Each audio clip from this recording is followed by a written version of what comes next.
이제 오늘은 추수감사 주일이고 이것은 1년에 한 번 드립니다. 사실 하나님 베푸신 은혜가 너무 크기 때문에 우리는 매번 주일마다 감사주일의 마음으로 드려야 하지만 이제 1년에 이렇게 한 번 정해서 특별히 감사에 집중하는 시간을 갖게 되는 것이죠. 오늘 추수감사절에 제가 정한 본문, 또 하나님께서 주신 본문은 골로새서입니다. 이 골로새서는 이 빌립보서, 또 빌레몬서, 에베소서와 함께 옥중서신이죠. 한마디로 얘기하면 이 옥 안에서, 감옥 안에서 사도 바울이 쓴 서신입니다. 그런데 이 감옥 안에서 빌립보서도 그렇고 가장 감사가 많이 나오는 것을 보게 되는 것이죠. 그래서 우리가 감사할 수 있는 것은 환경이나 조건을 뛰어넘는 그런 감사가 더 귀한 감사라는 것을 깨닫게 됩니다. 사실 이 감사 가운데서는 우리 상대적인 감사와 절대적 감사를 나눌 수가 있죠.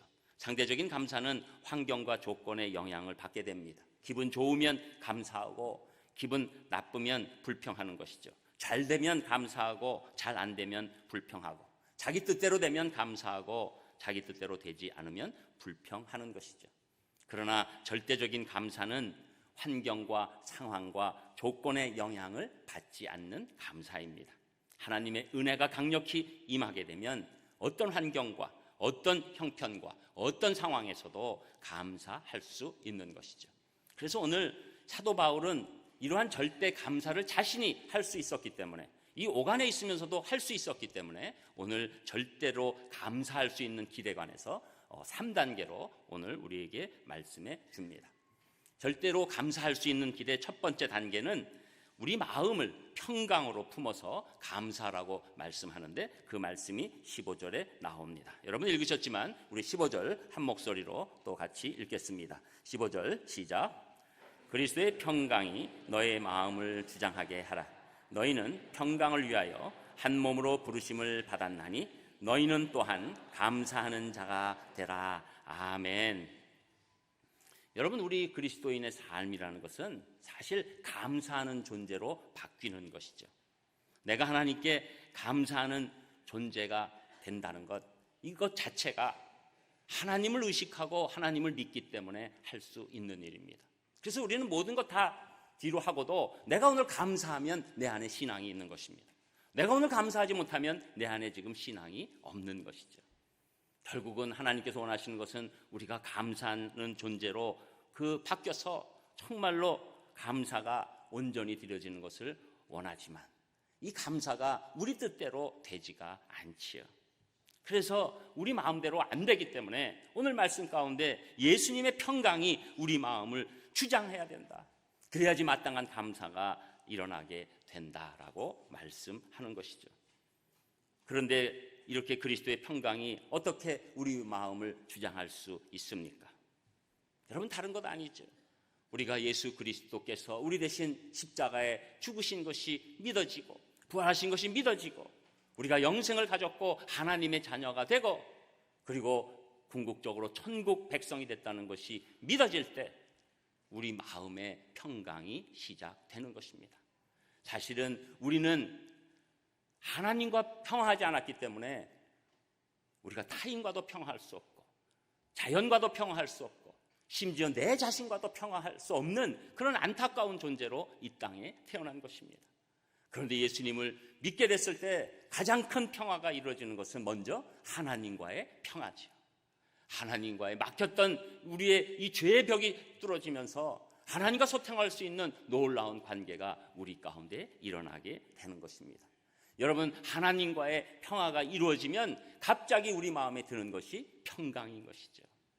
그래서 예수님께서도 늘 평강에 관해서 말씀해 주시고 또 부활하시고 첫 번째 너희들이 평강하기를 원한다라고 말씀해 주시는 이유도 바로 그 평화가 임하면 우리 심령이 평강으로 바뀌기 때문입니다.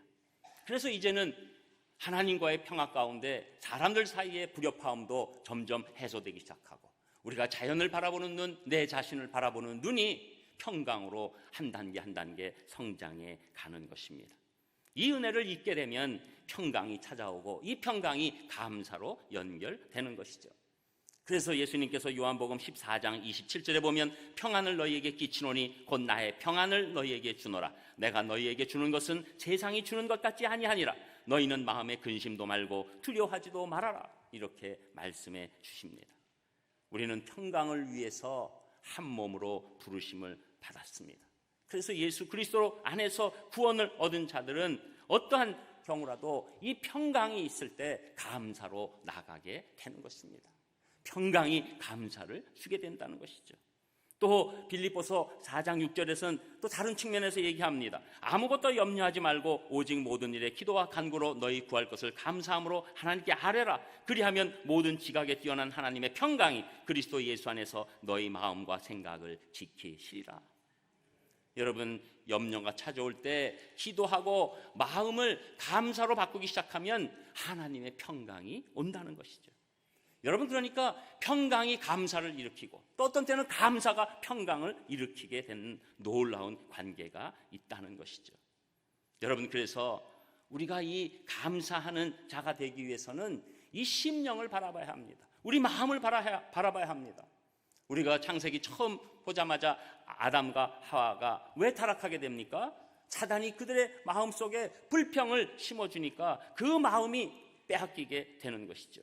그래서 사단이 뿌려놓은 불평과 원망과 근심과 염려 같은 잡초들이 자라나면서 평강은 사라져 버린 것이죠. 평강이 사라지니까 하나님께 대한 감사도 사라지게 된 것이죠. 그래서 오늘 사도 바울은 먼저 우리 마음을 하나님 앞에서 평강으로 지켜내라. 그리고 평강이 감사로 나아가게 인도하라. 이렇게 얘기하고 있는 것입니다. 그래서 여러분, 우리가 어떤 때는 내 마음이 너무 평강이 없고 감사가 없다고 생각하면 우리의 구원의 근거에 관해서 깊게 생각해 봐야 하는 것이죠.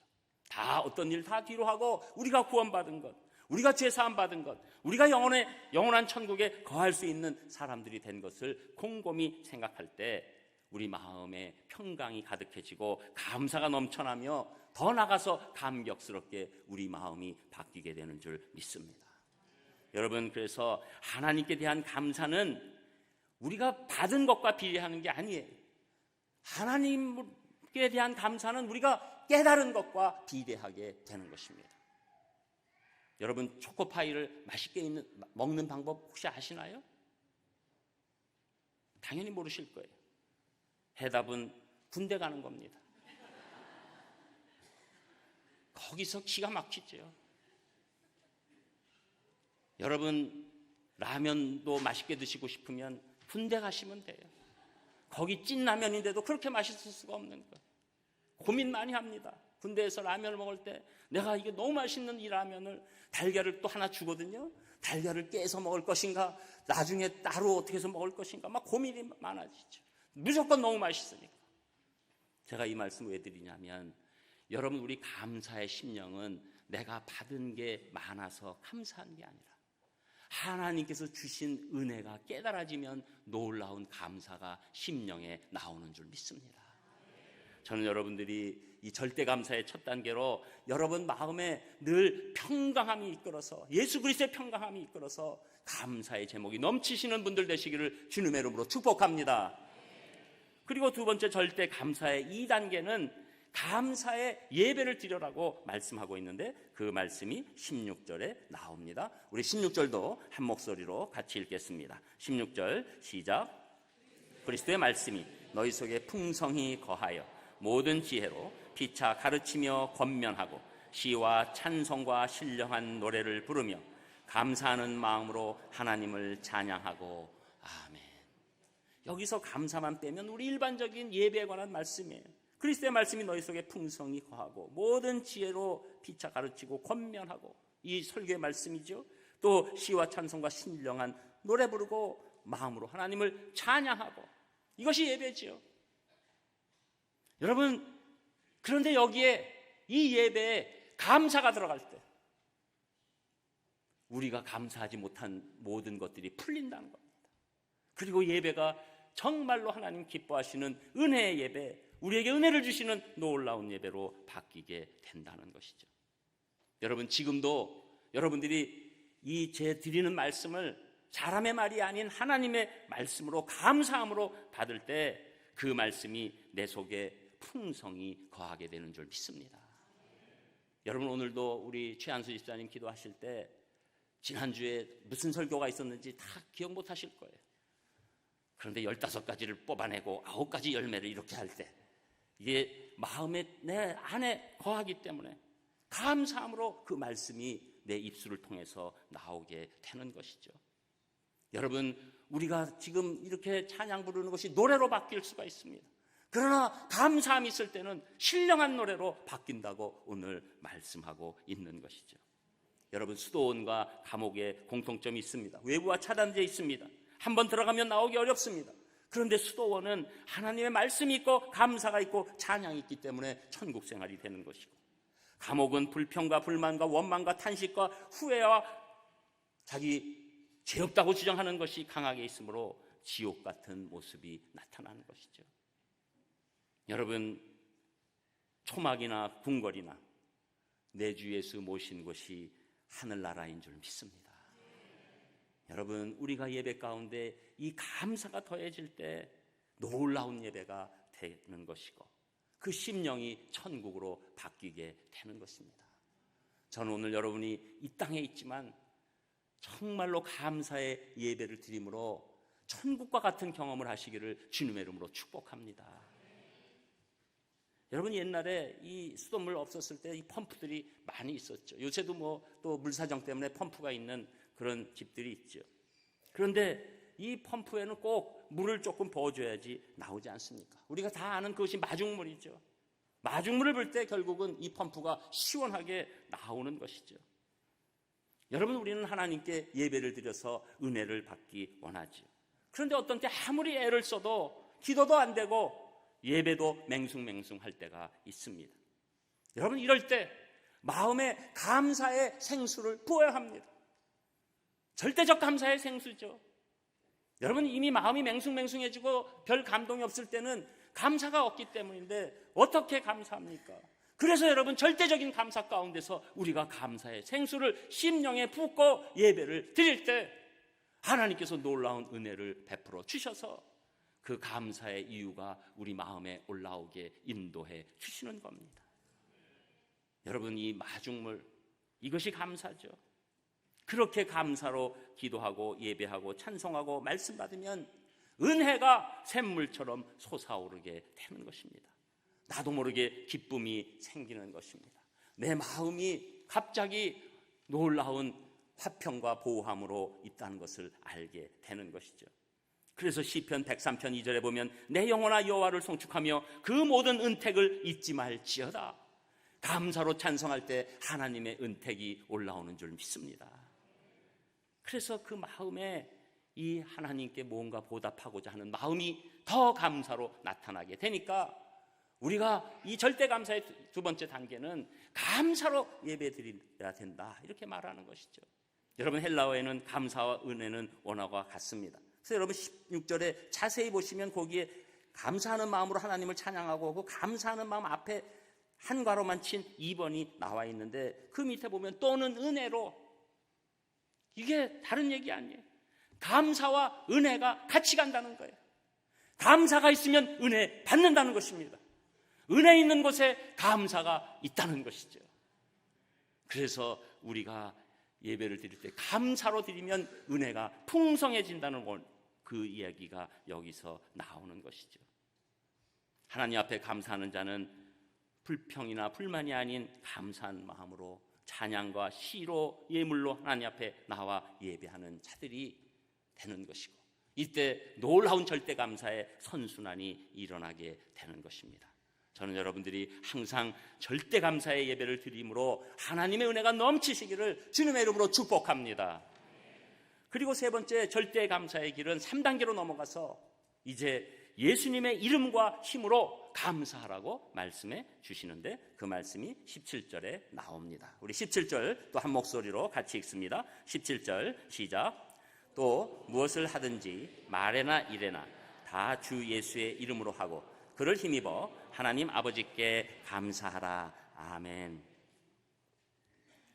자, 여기서 먼저 17절에 보면 또 무엇을 하든지 말에나 이래나, 이것은 우리가 두 단어로 바꿔 표현할 수 있어요. 범사에, 어떤 일이나 범사에, 또 그 다음에 있는 말씀 가운데서는 항상이라는 것, 그 범사에 항상 감사하라고 그러는데, 그래서 데살로니가전서 5장 18절에서도 오늘 말씀을 전한 사도 바울이 범사에 감사하라, 이것이 그리스도 예수 안에서 너희를 향하신 하나님의 뜻이니라, 이렇게 말씀하죠. 그런데 이 범사와 항상이라는 단어가 따라붙으면 우리는 왠지 기가 죽을 수밖에 없죠. 왜냐하면 우리는 범사에, 모든 일에, 그리고 항상 언제나 감사하지 않기 때문이죠. 이 일이 보통 어려운 일이 아니지요. 어떤 상황을 만나도 변함없이 우리가 과연 계속 감사할 수 있을까? 사실 남의 이야기 할 때는 쉽습니다. 그러나 내 이야기를 할 때는 달라질 수밖에 없지요. 오랜 지병을 가지고 하나님 앞에 아무리 기도하고 부르짖어도 고쳐주지 아니하시고 오히려 병은 점점 더 깊어가는 자신을 보면서 과연 그 입에서 감사가 쉽게 나올까? 요즘 청년들 입장에서 취업하는 것이 정말 어렵다는 것을 알지만 계속해서 이력서를 이것저것에서 수백 통 내면서 취직을 해보려고 하지만 회사에서 면접 한번 하지도 못하고 연거푸 퇴짜를 맞는 젊은이의 입에서 과연 하나님 감사합니다, 이렇게 할 수 있을까? 여러분, 인간적으로 말하면 범사에 항상 감사하라는 이 말씀은 비현실적인 말씀 같아 보이는 것입니다. 그래서 이런 말씀은 적당히 보고 그냥 넘어가고 싶은 그런 우리들의 마음이 있는 것이죠. 그런데 성경은 절대로 안 된다는 것입니다. 왜냐하면 우리가 어떤 상황에서도 감사하는 것이 하나님의 뜻이기 때문에 그렇다는 거예요. 한마디로 우리 아버지 되신 하나님께서 범사에 항상 감사하라, 이렇게 명령하고 계시기 때문에 이것을 안 할 수는 없는데, 그런데 우리 힘으로는 할 수 없는 감사예요. 그래서 하나님께서는 오늘 사도 바울 통해서 이러한 감사는 우리 힘으로 할 수 없으니, 성도의 힘으로 할 수 없으니 예수님의 이름과 예수님의 힘으로 감사하라, 이렇게 말씀하고 있는 것이죠. 이런 상황에서는 우리가 오직 예수님의 이름 아니면 이 어려운 상황에서 감사할 수 없고, 이 안타까운, 더 나아가서 비참한 상황에서 내가 예수님의 힘 아니면 감사할 수 없는 그런 상황이 올 수도 있다는 것이죠. 이 최악의 상황에서 우리는 어떻게 합니까? 우리는 결국 그 최악의 상황에서도 감사를 드렸던 예수님의 이름으로, 예수님의 힘으로 감사를 드려야 한다는 것이죠. 예수님은 이미 공생의 기간 가운데 엄청난 군중을 앞에 놓고 보잘것없는 보리떡과 생선을 놓고서도 감사하셨습니다. 죽은 지 나흘이나 지난 나사로의 그 무덤 앞에 절망적인 상황에서도 감사 기도를 먼저 드리셨습니다. 그리고 십자가를 지시기 첫날 제자들과 함께 식사를 나누는 과정 가운데, 엄밀히 말하면 죽음을 눈앞에 둔 식사 가운데서도 감사를 하나님께 올려드릴 수 있었습니다. 한마디로 감사할 수 없는 조건에서 감사를 드리신 것이죠.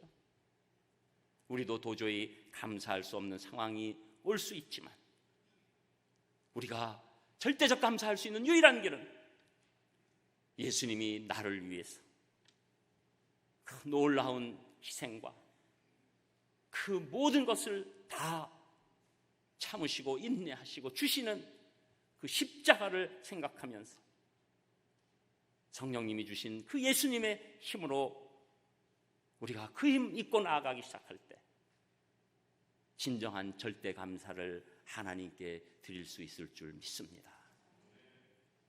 사랑의 원자탄이라고 불리는 손양원 목사님은 여순 사건 때 두 아들 손동인, 손동신, 이 아들들 총사령으로 순교 당하는 것을 보았습니다. 그리고 그 아들의 영결식에서 다음과 같이 10가지를 감사했습니다. 첫 번째, 나 같은 죄인의 혈통에서 순교자식이 나게 하셨으니 하나님께 감사합니다. 두 번째, 허다한 많은 성도 중에 어찌 이런 보배를 주께서 하필 내게 맡겨주셨는지 감사합니다. 세 번째, 삼남 삼녀 중에서도 가장 아름다운 두 아들 장남 차남을 하나님께 바치게 된 축복을 감사합니다. 네 번째, 한 아들의 순교도 감사한데 하물며 두 아들의 순교라니요 감사합니다. 다섯 번째, 예수 믿다가 와석 종신하는 것도 큰 축복이라 하거든 하물며 전도하다가 총살 순교 당함 일이요 감사합니다. 여섯 번째, 미국 가려고 준비하던 내 아들 미국보다 더 좋은 천국 갔으니 내 마음 안심되어 감사합니다. 일곱 번째, 나의 아들을 총살한 원수를 회개시켜 내 아들 삼고자 하는 사랑하는 마음 주신 하나님께 감사합니다.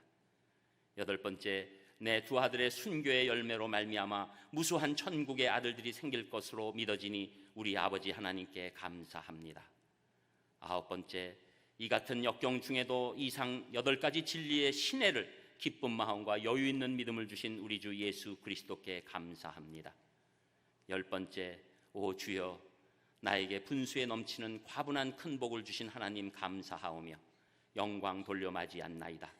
옛날 내 아버지 어머니가 새벽마다 36년간 드린 눈물로 된 기도요 결정입니다.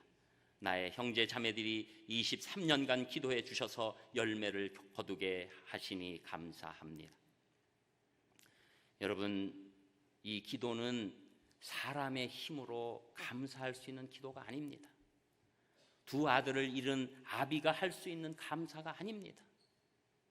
오직 구원과 천국과 영생을 주시는 예수님의 이름 아니면, 그 예수님의 힘 아니면 도저히 드릴 수 없는 하나님 앞에 드리는 절대 감사입니다. 오늘 우리는 추수감사절 가운데 우리는 절대 감사가 임하기를 주님의 이름으로 축복합니다. 그래서 우리가 기쁠 때 감사하지만 우리가 슬프고 어려울 때도 하나님께 절대 감사드리고, 이 절대 감사가 완벽히 하나님께 의지하는 놀라운 여러분의 신앙의 증거가 되시기를 주님의 이름으로 축복합니다. 기도하겠습니다. 하나님, 오늘 저희가 추수감사 주일을 맞으면서 우리에게 주신 것들을 생각하면서 먼저 감사를 드립니다. 또 하나님께서 우리에게 주시지 않은 것까지도, 또 하나님께서 우리에게 있는 것 없게 하신 것까지도 감사를 드리는 절대 감사로 나아가오니 저희 심령을 붙잡아 주시어서 오직 평생 가운데 우리가 범사에 항상 절대 감사가 있을 수 있도록 인도하여 주시옵소서. 감사드리며 예수님 이름으로 기도합니다. 아멘. 생에 단 한 가지